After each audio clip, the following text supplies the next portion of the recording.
Hello hello hello, কে কোথায় আছো? তাড়াতাড়ি চলে এসো। তো পৌষ সংক্রান্তির মেলা তো বেশ ভালোই দেখা হলো। তো চলো আর একটা নতুন মেলাতে নিয়ে যাই। এটা অবশ্য শীতের শুরুর মেলা। তো শীতের শুরুতে কী মেলায় গেছিলাম সেটাই তোমাদের দেখাবো। এটা হলো ডায়মন্ড হারবারের আবর্তন ক্লাবের মাঠের মেলা। এখানে ডায়মন্ড হারবারের মধ্যে বিশেষত্ব হলো এটাই যে এখানে রাসের ঠাকুর দেখানো হয়। মানে রাসের যে মাটির যে ঠাকুর, নানান ধরনের মূর্তি, নানান ধরনের কাহিনী নিয়ে এগুলো এখানে তুলে ধরা হয়। তো গল্প করতে করতে প্রায় মেলায় ঢুকেই পড়েছি। তো এটা দেখতে পাচ্ছ, এটা আমি তো কোনোদিন চড়িনি। তোমরা যদি কেউ চড়ে থাকো কমেন্টে জানিও যে কেমন লাগে এটা। আমি মোটামুটি ব্রেক ড্যান্স ছাড়া তেমন কিছুই চড়িনি। হ্যাঁ, আর ছোটো নাগরদোলা চড়েছি।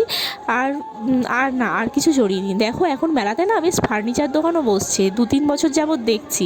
আগে তো মেলাতে ফুচকা, ঘুগনি আর দু একটা পাপড়ির চাটের দোকান আর কিছু কিছু দোকান ছিল। এখন মেলাতে কি না কি দোকান বসে। এই দেখো একটা চলন্ত রাস মেলা বা চলন্ত রাসের ঠাকুর।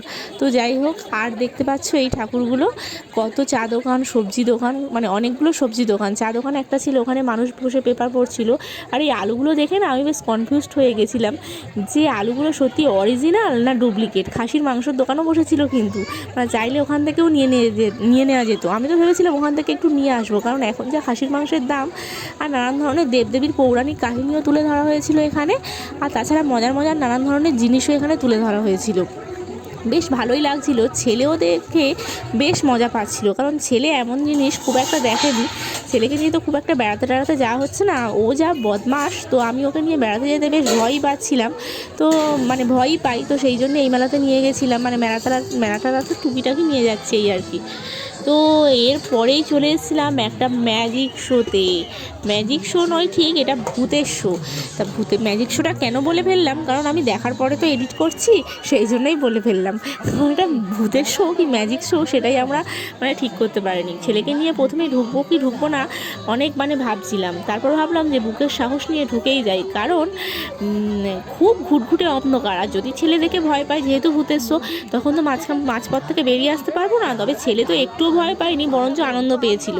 যারা যারা এই ভূতের শোটা দেখেছে একমাত্র তারাই বলতে পারবে এটাতে কেমন মজা লেগেছিল। তো যাই হোক, ছোটোবেলায় যেটা দাদু ঠাকুমার কাছে যেই ধরনের ভূতের গল্প শুনতাম, এই গল্পটা তার মধ্যেই একটা গল্প। তবে বেশ ভালোই আনন্দ লেগেছে, কারণ দাদু ঠাকুমার কাছে গল্প শোনাটা আজকে চোখের সামনে এইরকম খেলার ছলে, মানে পুতুল খেলার ছলে দেখতে পেলাম। বেশ ভালোই লেগেছিল। দাঁড়াও তোমাদেরকে একটা জিনিস শোনাই।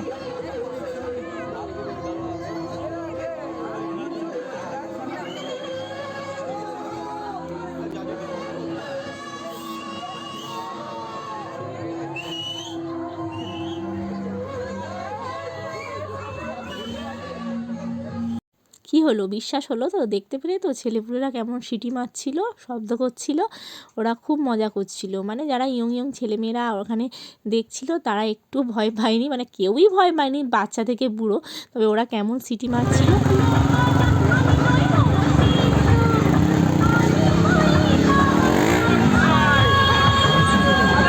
ভূতের শো শেষ করে তারপরে ছেলেকে নিয়ে মেলায় ঢুকলাম। মেলায় ঢুকে বেশ কিছুক্ষণ ধরে মেলাতে ঘোরার পরে ছেলেকে কয়েকটা খেলনা কিনে দিয়ে আমরা চটপটি ঘুগনি খেয়ে নিলাম। তারপরে ফুচকা এটা ওটা খেয়ে কিছু খাবার প্যাকিং করে বাড়ির জন্য রওনা দিলাম, কারণ তখন অনেকটা রাত হয়ে গেছিলো।